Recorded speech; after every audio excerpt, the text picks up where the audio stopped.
Alors, bienvenue, aujourd'hui on va s'intéresser à quelque chose d'un peu particulier.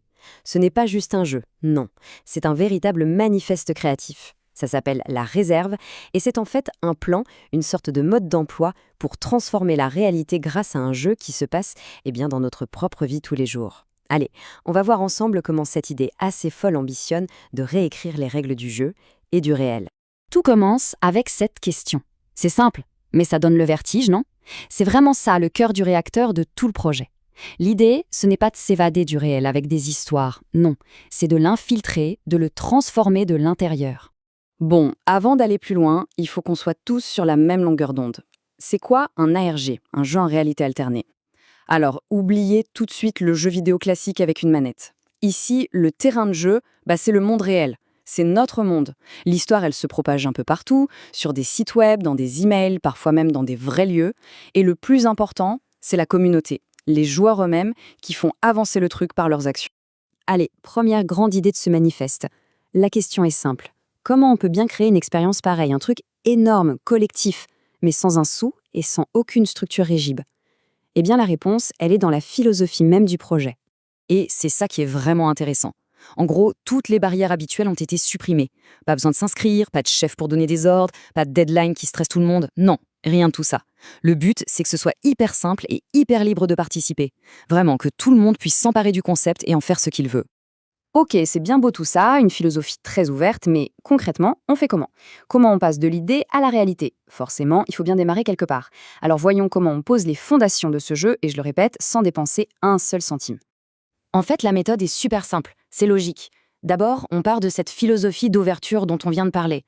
Ensuite, on va chercher des outils qui collent à cette idée, donc des trucs gratuits, open source, et à la fin, on met en place un point d'entrée, un hub central, pour que ce soit super clair pour tout le monde. Et voilà, concrètement, les outils qui sont proposés dans le manifeste. L'objectif, c'est vraiment 0 €. Alors pour héberger le site, GitHub Pages ou Netlify, c'est gratuit. Pour écrire des textes à plusieurs, en direct, on a Etherpad. Pour créer des petites histoires interactives, Twine. En fait, toute la technologie est déjà là, elle est accessible à tous, il suffit de se servir. Ce hub central, c'est vraiment la pièce maîtresse. Attention, ce n'est pas un manuel de 50 pages à lire. Non, non. Sa mission, c'est d'être d'une efficacité redoutable. En 15 secondes chrono, quelqu'un qui débarque doit piger le concept et savoir comment se lancer. C'est la porte d'entrée, ni plus ni moins. Bon, les fondations sont en place. Et maintenant, comment on lance la machine? Comment le jeu commence? Eh bien, ça ne démarre pas avec un « il était une fois ». Non, ça commence quand on trouve quelque chose de bizarre, une anomalie plantée au beau milieu de notre quotidien. Et là, on touche au cœur du moteur du jeu, le détournement. C'est le mot-clé. Et ce n'est pas juste un terme à la mode, c'est une vraie philosophie. Pensez un peu au situationnisme, au activisme. L'idée, ce n'est pas d'inventer une histoire de A à Z. C'est de prendre un truc bien réel, un truc absurde ou frustrant de la vie de tous les jours, et de le pirater, de le retourner de manière créative pour montrer ce qu'il cache ou pour proposer autre chose à la place. Et cette comparaison illustre parfaitement le truc. Par exemple, on tombe sur une offre d'emploi avec un jargon tellement compliqué que personne n'y comprend rien. Hop, on la détourne, on en fait le manifeste d'une entreprise de rêve. Une procédure administrative qui rend fou, on en crée une version alternative, simple, logique, humaine. On n'est plus dans la plainte, là. Ça devient un acte de résistance poétique. Ok, donc on a plein de petites actions de détournement un peu partout qui partent d'initiatives individuelles. Mais la grande question, c'est comment on fait pour que tout ça se connecte, pour que ça devienne un vrai mouvement collectif, une œuvre commune? Et la réponse tient en partie dans ce chiffre, 9. Ça a l'air de rien comme ça, juste un chiffre. Mais en fait, il est au centre de toute la mécanique du jeu. Derrière, il y a une règle de recrutement qui est à la fois symbolique et super puissante. La règle est toute bête. Chaque projet, chaque détournement est porté par une équipe de 9 membres, maximum. Et ces membres, ça peut être n'importe qui. Des amis bien sûr, mais aussi des personnages complètement inventés, ou même un animal, la mascotte de l'équipe. Le manifeste utilise une image que je trouve très belle, celle de la toile d'araignée. Le site central, c'est le milieu, et chaque équipe tisse sa propre spirale, qui vient se connecter à toutes les autres. Alors toutes ces initiatives, toutes ces petites spirales créatives qui se tissent, elles ne restent pas isolées. Elles convergent toutes vers un moment bien précis. Un point culminant, une sorte de bouquet final, où le jeu va tenter d'avoir un impact maximum sur le monde réel.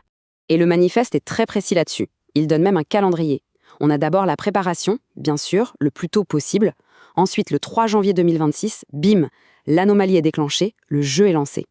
De janvier à octobre, on a des saisons à thème, comme la bureaucratie ou le temps volé, et tout ça nous mène à Halloween 2026, où commence l'apothéose. Et cette apothéose, c'est vraiment le moment de vérité. C'est le moment où tout bascule.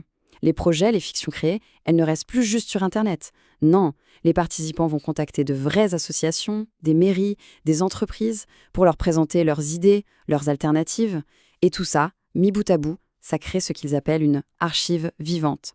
C'est comme une cartographie de toutes les absurdités de notre monde, mais aussi de tous les espoirs. Mais évidemment, pour qu'un jeu comme ça marche, pour qu'on y croie, il faut que les histoires créées soient crédibles. Et le manifeste se termine là-dessus, avec des conseils super pratiques. C'est presque un petit guide de ce qu'on pourrait appeler la guerre cognitive douce. L'art de rendre une fiction tellement plausible, tellement bien ficelée, qu'elle finit par avoir l'air aussi réelle que la réalité. Et les techniques sont assez fascinantes. Le secret, d'abord, utiliser des détails hyper spécifiques, hyper concrets. Ensuite, citer des sources, donner des exemples. Même s'ils sont totalement inventés, ça renforce l'immersion. Et surtout, et ça c'est crucial, il faut éviter le ton militant, les grands discours pleins d'émotions. Ça peut braquer les gens. Non, la force du récit, elle doit venir de sa cohérence, de sa logique interne. C'est ça qui le rend puissant. Et voilà, on termine avec cette question, et ce n'est pas juste pour finir, c'est une vraie invitation à la réflexion. Ce manifeste, la réserve, il nous donne en quelque sorte la boîte à outils et le mode d'emploi. Après, il ne reste plus qu'à regarder autour de soi, dans sa propre vie, et à se poser la question, quelle est la prochaine absurdité qu'on a envie de détourner ?